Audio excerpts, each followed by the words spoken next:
question. So, Shannon, you mentioned that you don't believe in gender quotas. No. So, how do you think organisations can go about ensuring their teams are gender diverse?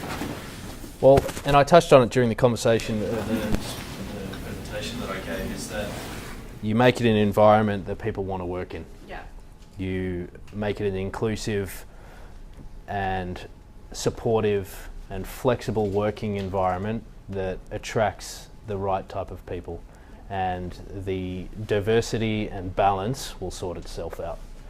As soon as you start identifying people as oh, we've hired her because she's a female and we need to tick that box in cybersecurity, it does a disservice not only to that person but also to the rest of the members of the team that may have been chosen because of their experience and skill set, not because of their gender.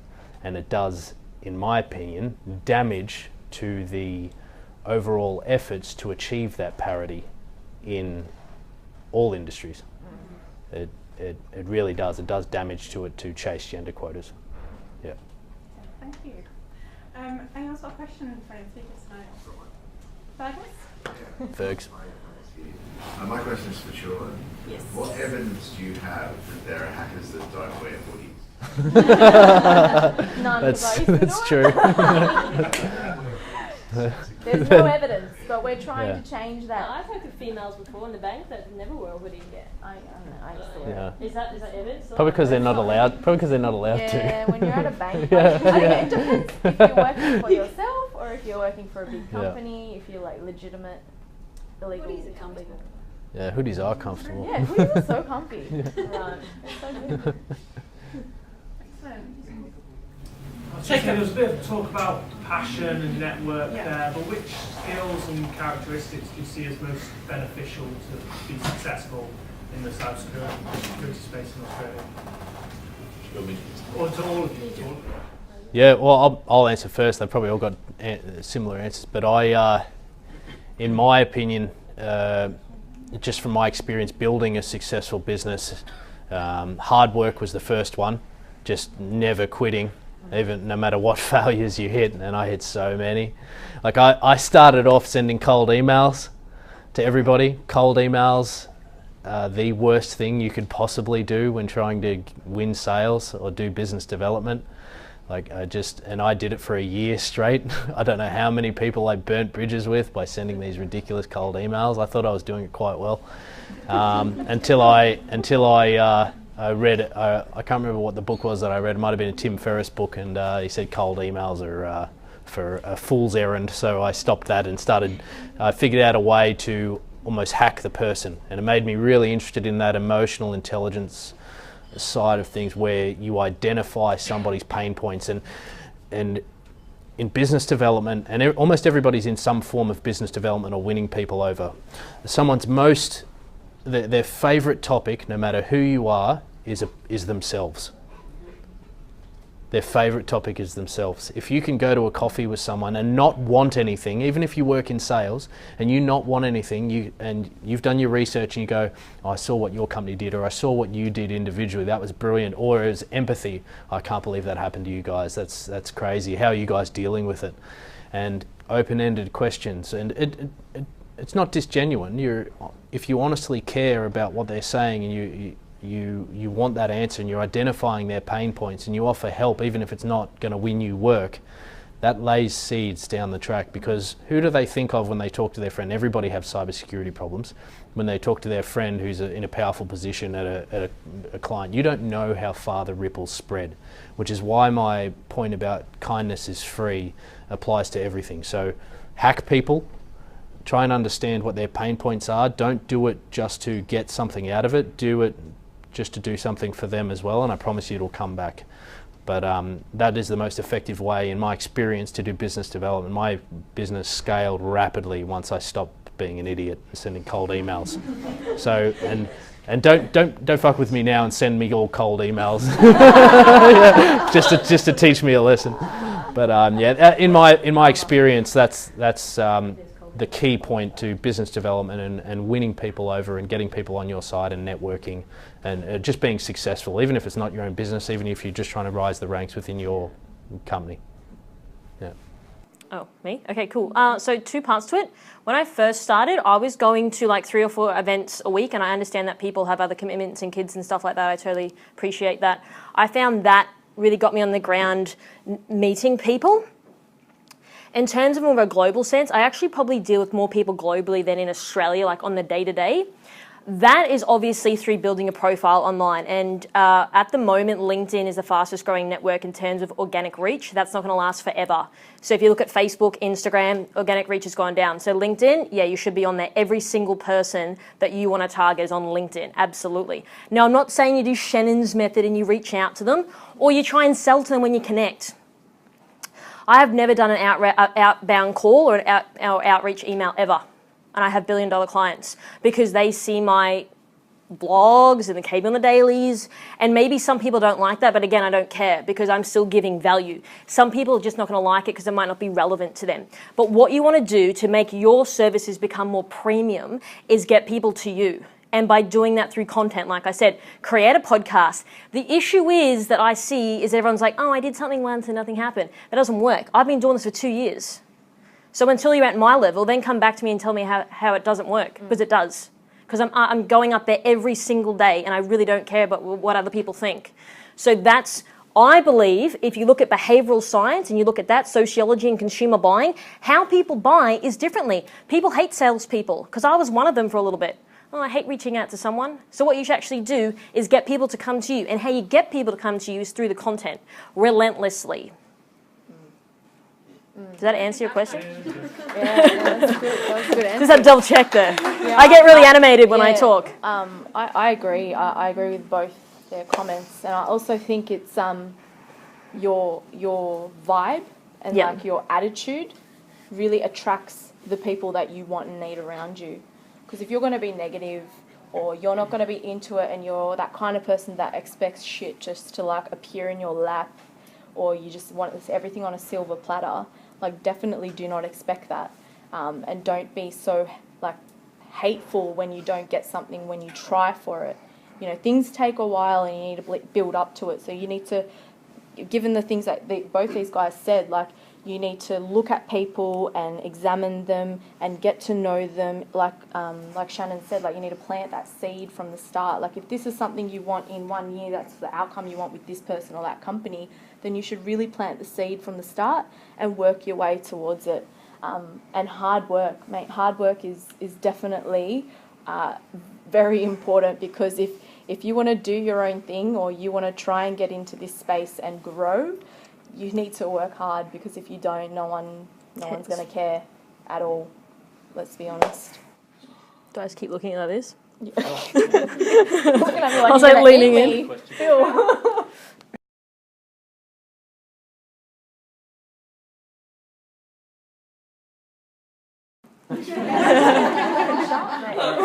He's a sharp. Funny story, sorry to interrupt you, Phil, but I know Karissa always wears snazzy clothes, and the only thing that I had that was sort of a little bit different, I've got panda socks on. Yeah, but it's, no, I had pug ones, but they were in the wash. Yeah. But yeah, thanks, Phil. Yeah, so my question is mostly directed to you, but to the wider panel. I really like when you talk about promoting people based on merit, rather than just promoting them because they're women or because they're a minority.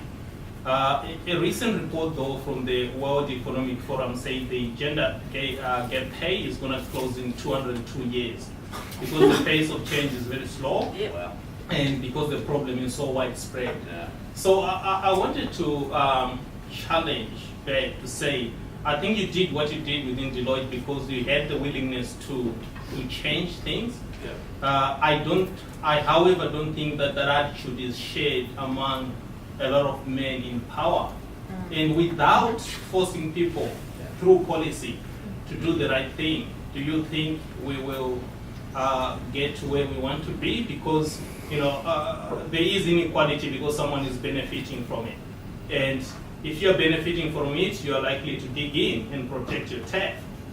So do we really need to just let people do the right thing, or we need to force them through affirmative action or positive discrimination or whatever you call it? Yeah. But we need to or how do you see that? Yeah, that's a great question, and that statistic's mind-blowing. I hadn't heard that. 202 years, that's ridiculous. And you're right, is that there are a lot of old white men in that still lead. No, that's true. Statistically, it's true. You look at the majority of boards. You look at the majority of boards for banks and large organisations and ASX 100 companies, and it's still older white men leading it.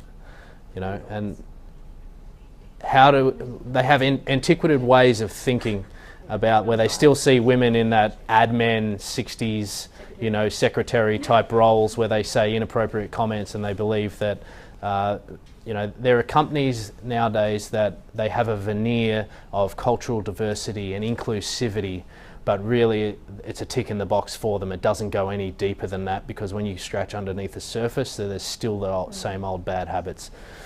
Now, how we tackle that is a very complex answer, and it's not. And like you said with that statistic, it is going to take time.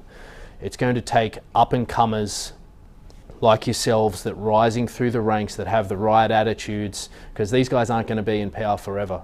You know what I mean? Some of us, we've got very lofty aims, and when you get to the positions where you can make that change within the industry, you do so. It's about setting an example and promoting a culture where you don't put up with that bullshit of there's a difference between a man and a woman's capability in terms, or their pay or anything like that, where you see people as people, humans. I don't care what colour, creed, sexuality, gender, whatever you identify as or are, matters sweet fuck all to me. And it should matter sweet fuck all to all of you, okay? And I'm hoping that the industry, cybersecurity industry, because it is such a nascent industry, we can get to a stage far faster than industries that have been around for a long time and generate that change here. Because this is where it happens, right at the coalface. Okay, it takes a group effort. It's not just going to be me, it's not just going to be one of us or any one individual person. It's going to take a concerted effort, like I spoke about, that unified mission, that everybody is rowing in the same direction to achieve a change where everybody is fucking equal. Okay? Can I just add to that? Also, I think it also stems to a much deeper level than just like changing it from an industry perspective, working up the ranks. It's also how you're brought up as a child from when you're born, pretty much. In the non-Mad Men era? Yeah. So I know, like, some of us, when we were probably brought up, it's always like, oh, girls do this and boys do this, or girls can't do that and boys can't. Oh, changing things. Yeah, you should be playing with Barbie, or you should study teaching, you should be a teacher and not do engineering. Yeah, like, I think that's where we're going to see a cultural shift as we get older and we have kids and we drive that change from when they're pretty much like sponges and soaking all that information in, because I feel like it's hardwired into our brains, and for some of us it probably still is, and you don't want to admit it. So it's changing that mindset from out of work from when you're an infant to, obviously that will drive itself into the industry and changing the world with how we see. Yeah. Great. Right, that's your question, yeah? So in June I did the company director's course, June last year. And we spent a whole half day out of that 5-day intensive course. We spent a whole half day. I don't know if anyone else has done that. I'm doing it in May. Huh? I'm doing it in May. Good one. Yeah. It's great. It's fantastic. Nice. We spent a whole half day on diversity. We weren't just talking about gender diversity. We were talking about skills diversity, racial diversity, just diversity on boards in general. And to your point, I don't know which one of you said it. Old white men on boards. So when we had I didn't want to say that the Hayne Royal Commission, we all remember the Hayne Royal Commission. Yeah. Do you know what happened to AMP? They replaced Catherine Brenner with an old white man. Really? I didn't know the replacement. I knew about, Really? Yeah, so and one of the people who was a facilitator of the course, a close personal friend of hers, she was made a scapegoat, which means that we're not actually moving forward in this respect. But the other thing is that there was a lot of talk about, do you have, you know, if you've got 8 people on your board, 4 of them have to be women, 4 have to be men. To your point, Shannon, not necessarily right, because you might not be able to find the right women to do the job on there. So just making a quota is a ridiculous thing. But one thing I did want to sort of mention to add on top is it's not all death and despair. Because if you go to the AICD course, and you will, it's all about diversity, making the boards more flexible. Because back in the 60s, your board of directors was a couple of mates you played golf with. Now in 2019, you're a couple of people that are really concerned about your liability. And that's the way things are changing. And I just sort of want to add that. Do you guys? Yeah, thank you, Fergus. I've got a point to add to that. So, and you're right. And gender quotas in boards around with women. There's if you Google it after this, just Google gender quotas for boards Danish study. So a Danish study, I believe it was started in 2005, where I believe it was the Danes. They instituted a policy where boards had to be 40% women. They had to be, otherwise that business, its trading license was taken away. What they found was there was a limited number of qualified women in that country that were able to fill these boards, and they found that a phenomenon started called golden skirts. You might have heard it before, where the same women were on the boards. It was all the same women that were already usually quite well off, quite wealthy. They'd served on a number of boards and they were already senior. There was no up and comers. It didn't give anybody else a new opportunity, and there was no correlation between that balance being achieved and the board being higher performing, or that organisation being higher performing. In fact, they found the opposite, that many companies lost their trading licenses, and it created a feeling of hostility towards that actual gender quota. So I encourage you to Google that Danish study started in 2005 about gender quotas on boards. They don't work. The gender quotas don't work anywhere, except for in the candidate pool. Yeah. Thank you. Next question? Yeah. Hi, I had a question for all of you. So it's very clear. My name's Cara. Just in terms of overcoming adversity, when you, Karissa, were talking about situations where people do come up into your face, or people do make that first impression of you, and it kind of puts you on edge and kind of makes you go, oh, am I really the right one to be in here? How do you kind of, in that moment, find a way to overcome that? That's a really good question. I think, retrospectively, I don't think there was really like, I'm going to overcome this then and there. I think it actually took time for them. Like, I really made a mistake. Then, like I said, I went into that pen testing meeting and then I lost all of my confidence because they said I was the secretary. That was hard, but then it only took me to probably do what I'm doing now, to be like, actually, no, I am a valid person in this industry. I may have a different path to everyone else, but I'm still doing something that's valid. I think that takes time. I don't think it's going to come. I can't give you the silver bullet answer that's going to solve all the problems, but I think there was just a number of times. But like I said, I know it sounds so weird. It's going to be like, believe in yourself, but it really does. So I'm not Tony Robbins or anything like that, but it really, really does. Because I feel like when people go, oh, you just tell me to believe. Like I said, it's about getting around the right people. I cut out a lot of people who are negative that said, oh, when I went out my own, so many people hated on me. It's only like 2 years now. They're like, oh, actually, you haven't failed yet. Well done. So sometimes it just is going to take time, but I think it's about knowing who you are, and that it doesn't matter if someone comes right into your face, which has happened to me multiple times, that you still remember who you are. And who you are should never change, no matter if you're talking to a CEO, a junior person, a random person in the street that's going crazy. It shouldn't matter. But unfortunately, that just takes time, and you have to get into the right role and the right position before you really realise that. Yeah. Takes experience. Does that help? Thank you. Andrew? Okay. Time, but I've got a question for each person. Shannon's already answered the question that you gave them, Okay. but I've got a question from the two girls. Yeah, that's fine. So firstly, guys, awesome job. Like, being around with you guys in the industry is incredible. And I think the security industry is where it's at because we've got a great foundation. So I love what you're doing. So good work. KB, you mentioned embracing people who are different. And I know you and I sort of go on that path of how do you get people to accept you being different? Time. Because I was, like I said, like I don't look like a security person. I go into these meetings like, who are you? but that's because I believed in who I was. And I'm now seeing people going, oh, hey, like they're kind of like under my little wing now, like, oh, you're like a different player like me, like these guys. And you need to get around those people, because as a unified approach, we can overpower these madmen, you know, old grey-haired dudes that are sitting on these boards. I don't know, was that the theory?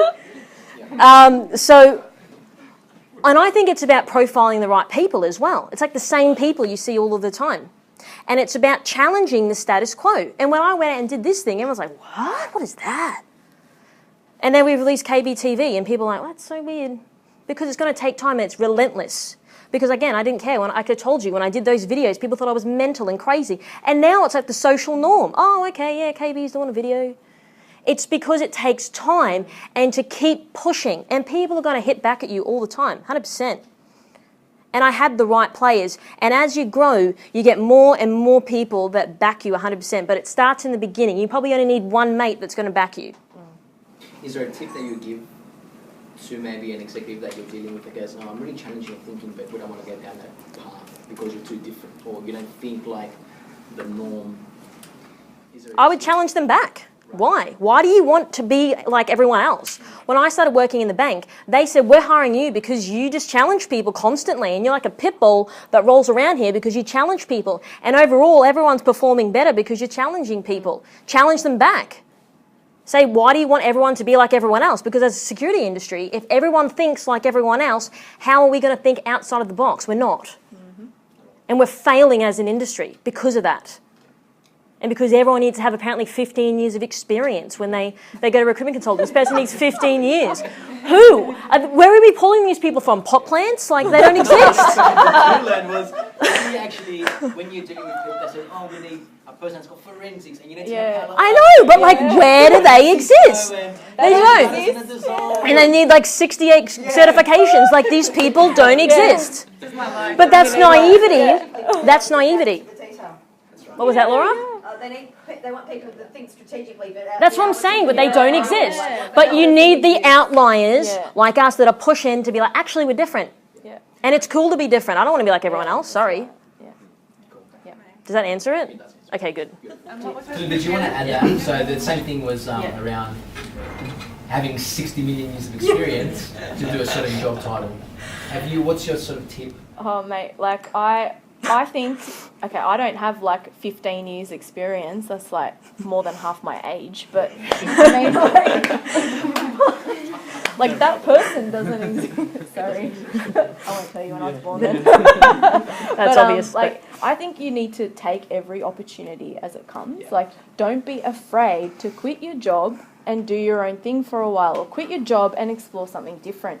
Obviously, you need to think about the risk associated with that, like financially and all that kind of crap, obviously.